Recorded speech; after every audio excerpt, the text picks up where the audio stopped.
बिस्मिल्लाहिर्रहमानिर्रहीम। आज तक के मुअज़्ज़ज़ नाज़रीन अस्सलामु अलैकुम। अब किस नंबर 411 मुलाहिज़ा फरमाएं। डॉक्टर के पूरी इसरार अंदाज ने मुझे गहरी तशवीश में मुब्तला कर दिया। मेरे अंदर से किसी ने चीख कर कहा, कोई बड़ी गड़बड़ वाक़ई हो चुकी है। क्या? इसके बारे में तो डॉक्टर मूंग ही बता सकता था। मैं उसके फारिग होने का बेचैनी से इंतजार करने लगा। उसने सेलुलर गुफ्तगू खत्म करते हुए मोबाइल को जेब में रखा और दोनों हाथ स्टीयरिंग पर मारते हुए एक बोझल सांस खारिज की। क्या हुआ डॉक्टर? मैंने इज़रारी लहजे में पूछा। किसका फोन था? विंगिंग, उसने मुख्तसर सा जवाब दिया। इस मुख्तसर गोई ने मेरी तशवीश में इजाफा कर दिया। मैंने पूछा, वहाँ अमेरिका में खैरियत तो है ना? विंगिंग के जिक्र पर लियान भी पूरी तरह डॉक्टर की तरफ मुतवज्जो हो गई थी। उसने इस्तफसार किया, मोहतरम, आपकी खामोशी किसी बहुत बड़े तूफान का पता दे रही है। हाँ ऐसी बात है, वो सपाट आवाज में बोला। डॉक्टर का मुबहम अंदाज मुझे बुरी तरह उलझा रहा था। मैंने एहतिजाजी लहजे में कहा, डॉक्टर प्लीज साफ साफ बताओ वहाँ की क्या सूरत हाल है। ओके। उसने एक तवील सांस खारिज की और हमें विंगिंग से होने वाली गुफ्तगू से आगाह कर दिया। डॉक्टर के मुताबिक विंगिंग ने इंतहाई एमरजेंसी में वो कॉल की थी। उधर न्यूयॉर्क और न्यू जर्सी में बाजी पलट गई थी। FBI और NYPD वाले शून का सुराग लगाने और उसे हिरासत में लेने में कामयाब हो गए थे। उसके साथ ही वसीम भी उनके हत्थे चढ़ गया था। हंगामी हालात के पेश नजर शून और वसीम को किसी दूसरे ठिकाने पर मुंतकिल होना पड़ा, मगर अमरीकी खुफिया और ज़ायरी एजेंसीज ने सरगर्मी दिखाकर उन्हें ढूंढ निकाला था। इंटेरोगेशन सेल में जब उनसे पूछगछ की गई तो वो आई बाई शाई करने लगे। रबी मोशे हाइमन अमेरिका के हसास तरीन इदारों की मदद से मुझे और वसीम को तलाश करवा रहा था और उनकी तलाश का महवर अमेरिका की 2 रियासतें न्यूयॉर्क और न्यू जर्सी बनी हुई थी। जख्मी वसीम उनके हत्थे चढ़ा तो वो उसे मेरे बारे में पूछने लगे। उसे जब मेरी खातिर जबान ना खोली तो उन जालिमों ने तशद्दुद की इंतहा करके उसे जिंदगी के हर दुख से आजाद कर दिया। वसीम को मेरी दोस्ती की सजा दी गई थी। मेरा दिल भर आया। शून पर भी कड़ी तफ्तीश की गई। ये साबित हो गया था कि मैंने और वसीम ने शून के अपार्टमेंट पर वक्त गुजारा था। शून और उसकी बीवी लिया ने हमें पनाह दी थी। शून अत्तल इम्कान उनके सवालात के सामने डटा रहा, लेकिन जब उसकी बीवी के गियाब के बारे में इस्तफसार किया गया तो खेल बिगड़ गया। उसने FBI वालों को बताया कि लियान चंद रोज के लिए कैलिफोर्निया गई है। उसके बयान पर पलक झपकने में मुतलका फ्लाइट की एग्जैक्ट कंट्रोल लिस्ट चेक की गई तो वो झूठा साबित हुआ। उस पर सख्ती रवा रखते हुए 1-2 दिनों में न्यू जर्सी स्टेट के न्यूयॉर्क इंटरनेशनल एयरपोर्ट से रवाना होने वाली तमाम फ्लाइट्स की ACL exact control list check की गई तो शून के झूठ का पोल खुल गया। FBI वाले ये मालूम करने में कामयाब हो गए कि न्यूयॉर्क एयरपोर्ट से शून और उसकी बीवी लियान ने खटमंडू के लिए परवाज की थी। जब किसी मामले का सिरा FBI वालों के हाथ लग जाए तो वो उसके आखिरी सिरे तक पहुंचने में ताखीर से काम नहीं लेते। न्यूयॉर्क एयरपोर्ट से अपनी बीवी के साथ खटमंडू रवाना होने वाला शून बनफ से नफीस उनके सामने मौजूद था। उसका एक ही मतलब था, शून की ID पर लियान के साथ कोई और अमेरिका से बाहर निकल गया था। वसीम का शून के साथ पाया जाना इस बात पर दिलालत करता था कि लियान के साथ मैं अमेरिका से फरार हुआ था। एक मैं ही मंत्री आम पर नहीं आ रहा था। FBI वालों के वसूल को उस वक्त तकवीयत मिल गई जब उन्हें शून के लिंकन पार्क वाले अपार्टमेंट से मेरे फरार की इतला मौसूल हुई। FBI के 2 एजेंट उस अपार्टमेंट में धरना दिए बैठे थे कि पाकिस्तान से सद्दफ का फोन आ गया। वो मुझसे किसी जरूरी मसले पर बात करना चाहती थी। मैंने उसी अपार्टमेंट के फोन से सद्दफ को फोन किया था और उसको ईद मुबारक कही थी। FBI के एजेंट्स ने बड़े फरेब से खुद को मेरे साथ ही जाहिर करते हुए सद्दफ से ये उगलवा लिया कि मैंने उससे कहा था कि मैं न्यू जर्सी से खटमंडू पहुंचने वाला हूँ। बाद ओशीन एवेन्यू वाले स्टूडियो से शून के दोनों मुलाजमीन को भी शामिल तफ्तीश कर लिया गया। उनके मुताबिक शून और लियान 2-3 दिन के लिए कैलिफोर्निया गए हुए थे। शून का झूठ पर झूठ खुलता चला गया। कड़ी से कड़ी बिलकर बेरे फरार की जंजीर मुकम्मल हो गई। रबी मोशे हाइमन और FBI वाले इतने बुद्धू नहीं थे कि सूरत हालात को समझने के लिए उन्हें पापड़ बेलना पड़ते। मिस्टर रिंग ने मुख्तसर अल्फाज में डॉक्टर को सूरत हाल से आगाह किया और जवाब में डॉक्टर गंभीर अंदाज में हूँ हाँ करता रहा। विंगिंग की फराम करदा तशवीशनाक इतलात को डॉक्टर मोंग ने फैलाकर हमारे सामने पेश किया तो हालात की संगीनी हम पर वाज़ेह हो गई। वसीम की पुरतशद्दुद मौत का मुझे गहरा सदमा पहुंचा। उसे पेश आने वाले हालात ने मुझे सन्नाटे में पहुंचा दिया। इसी सन्नाटे में लियान की लरजती हुई तशवीश भरी आवाज मेरी समाज से टकराई। वो डॉक्टर मुंह से पूछ रही थी, मोहतरम, FBI वालों ने शून के साथ क्या सलूक किया? डॉक्टर ने एक अफसुर्दा सांस छोड़ी और अफसोसनाक लहजे में बोला, शून को जब इंटेरोगेशन सेल से लाकअप की तरफ ले जाया जा रहा था तो उसे मुहिम जोई की सूझी। हथकड़ी के बावजूद भी उसने एक गार्ड के होलिस्टर से उसका सर्विस रिवाल्वर उचक लिया और खुद को फरार के काबिल बनाने के लिए उसने बेदरीग फायरिंग शुरू कर दी। गार्ड को जो अभी फायरिंग पर मजबूर होना पड़ा, वो उसे जख्मी करके फरार से रोकना चाहते थे, लेकिन भागम दौड़ में वो जख्मी करने वाली हद तक महदूद ना रह सके। 2 गार्ड्स शून की फायरिंग से मौके पर ही हलाक हो गए और जवाब में शून। डॉक्टर ने जुमला अधूरा छोड़कर खामोशी इख्तियार कर ली। उसकी खामोशी में मातमी रंग गालिब था।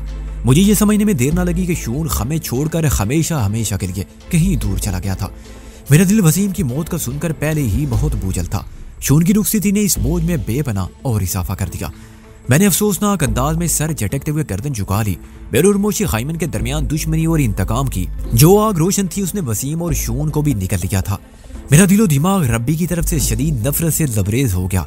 मैं उसके एहसानात के बोझ तले पूरी तरह दब कर रह गया था। ये उसका मुझ पर कर्ज था जिसे चुकाना और सूद दर सूद चुकाना मेरा फर्ज था। शून की मौत की खबर ने लियान को बेहद अफसुर्दा और मलूल कर दिया। बस उसके आंसू ही नहीं निकले वरना वो इस शदीद गम की लपेट में दिखाई देती थी। मेरी समझ में ना आया कि मैं किस तरह लियान से ताज़ियत करूं। शून ने लियान को अपनी अमानत कहकर मेरी हिफाजत में दिया था। मैंने इस इमानत को मुमकिना तहफ़्फ़ुज़ दिया था। मैं लियान के लिए इससे ज्यादा कुछ नहीं कर सकता था कि आइंदा भी उसका ख्याल रखूं। शून को वापस लाना मेरे बस में नहीं था। लियान की खामोशी को तोड़ने के लिए डॉक्टर मोंग उससे तसल्ली तशफी की बातें करने लगा। थोड़ी देर बाद मैं भी मरहमकारी में शामिल हो गया। 15-20 मिनट तक हम दोनों मिलकर लियान के दुख को बांटने की कोशिश करते रहे और हमें इस कोशिश में खातिर ख्वाह कामयाबी भी हुई। लियान ने हकाइक को तस्लीम करते हुए बड़ी हद तक खुद को संभाल लिया। मैंने डॉक्टर से पूछा, विंगिंग के बारे में तुमने कुछ बताया नहीं? वो रोपोश है, उसने जवाब दिया। मैंने कहा, वहाँ मैनहट्टन के चाइना टाउन में मिस्टर हिंग का फोटो स्टूडियो और रिहाइश का वाक़या है। NYPD न्यूयॉर्क पुलिस डिपार्टमेंट और FBI वाले उसकी जान नहीं छोड़ेंगे। वो कब तक रोपोश रहेगा? जब तक लॉर्ड बुधा को मंजूर है, उसने गोलमोल जवाब दिया। मैं समझ गया वो इस मौजू पर मजीद कोई बात नहीं करना चाहता। हम कब तक यहाँ खड़े रहेंगे? मैंने पूछा। सिर्फ 5 मिनट और। मैंने अपनी वॉच पर निगाह डाली। रात यानी सुबह के 3:32 हुए थे। डॉक्टर ने मुझसे महज 5 मिनट की मोहलत मांगी थी। इसका मतलब था वो 3:37 तक वहां रुकना चाहता था। पता नहीं इस ठहराव में क्या हिकमत पोशीदा थी। मैं सरदस्त डॉक्टर से कोई सवाल नहीं कर सकता था क्योंकि उसने मेरे आखिरी सवाल का जवाब देने के बाद आंखें बंद कर ली। यूं महसूस हो रहा था वो ध्यान ज्ञान में मसरूफ हो गया हो। उसकी ये अदा इसरार और रमूज से लबरेज थी। खुदा जाने वो कहाँ मसरूफ हो गया था। मेरे पास सिवाय सब्र और इंतजार करने के और कोई चारा नहीं था। जब डॉक्टर मोंग ने हैवी ड्यूटी जीप को आगे बढ़ाया तो मैं पूछे बिना ना रह सका, डॉक्टर तुमने किस मकसद की खातिर वो 5 मिनट लिए थे? अगर कोई हर्ज ना हो तो मेरे तजस्सुस की तस्कीन की खातिर बता दो। कोई हर्ज नहीं है। वो ड्राइविंग पर तवज्जो मरकूज रखते हुए ठोस लहजे में बोला, कायनात के गोशे गोशे में वक्त की बड़ी अहमियत है। हम जिस दुनिया के बासी हैं वहाँ के चप्पे चप्पे पर 3:33 और 33 सेकंड वाले वक्त की बड़ी कदरों मंजिलत है क्योंकि इसी लम्हे कायनाती शुआएं बराह रास्त इस दुनिया के हर खित्ते पर मुर्तकिज होती हैं। कास्मिक रेज की मौजूदगी में अगर कोई रूहानी मशक या ध्यान ज्ञान किया जाए तो उसके नताइज ज्यादा नुमाया और फ़वाइद बेहद ज्यादा हासिल होते हैं। वो एक लम्हे को मुतवक्किफ हुआ, फिर सिलसिला कलाम को जारी रखते हुए बोला, बस मैं भी इसी नादर और नायाब लम्हे को हासिल करने में मसरूफ हो गया था। डॉक्टर मूंग अपनी थ्योरी के मुताबिक एक खास वक्त की अफादियत को उजागर करके खामोश हो गया तो मेरा ध्यान एक और ही नुक्ते पर जम गया। मैं मज़हब इस्लाम की हकानियत और खमागिरी पर गौर करने लगा। डॉक्टर ने एक लम्हे की अहमियत बयान की थी और मैं इस पूरे फेज को ही बहुत अहम और सूदमंद समझ रहा था। सुबह काज़िब के पास का वक्त हर लिहाज से मुफीद है। तहज्जुद गुजार अफराद मेरी बात को ज्यादा वज़ाहत से समझ रहे होंगे। 4 बजे सुबह हम अपनी मंजिल के करीब पहुंच गए। डॉक्टर ने जीप को रास्ते के किनारे पर रोक दिया और उसका इंजन बंद करने के बाद मुझसे मुखातिब होते हुए कहा, वो सामने बड़ी सी चट्टान दिखाई दे रही है। रात की तारीकी में मज़कूरा चट्टान किसी हुय्यत नाक देव के मानिद लगभग 200 गज के फासले पर इस्तादा थी और एक हेवले की तरह नजर आ रही थी। उस चट्टान की बुलंदी अच्छी खासी थी। उतराई के इख्तिताम पर हमारी जीप ने कुछ फासला एक मैदान में तय किया था। हाँ, नजर तो आ रही है, मैंने डॉक्टर की जानिब सवालिया नजर से देखते हुए कहा। वो गहरी संजीदगी से बोला, इस चट्टान के अकब में बुंदील कुंड वाली वो इबादत का है जो हमारी मंजिल की हैसियत रखती है। ओह, हमने एक तवील इत्मीनान भरी सांस खारिज की। डॉक्टर ने कहा, हम अपनी जीप उस चट्टान की ओट में खड़ा करके इबादतगाह का रुख करेंगे। इस जगह पर मौजूद रहते हुए हमारी जीप किसी की निगाह में नहीं आएगी माँ सिवाय उनके जो हमारी राह पर चल कर इधर आए और इस बात की इम्कानात फिलहाल ना होने के बराबर है। वो तो ठीक है, मैंने उलझन ज़दा अंदाज में कहा, मगर तुमने उस चट्टान तक पहुंचने से पहले ही जीप क्यों रोक दी है? न सिर्फ जीप रोकी है बल्कि इसका इंजन भी बंद कर दिया है। वो मुतहम्मिल अंदाज में बोला, वो महज इसलिए कि इंजन की आवाज से कोई हमारी जानी मुतवज्जो ना होने पाए। इसको एक एहतियाती तदबीर समझ लो। लिया ने पूछा, फिर हमारी जीप उस चट्टान तक कैसे पहुंचेगी? पुश से, डॉक्टर ने जवाब दिया।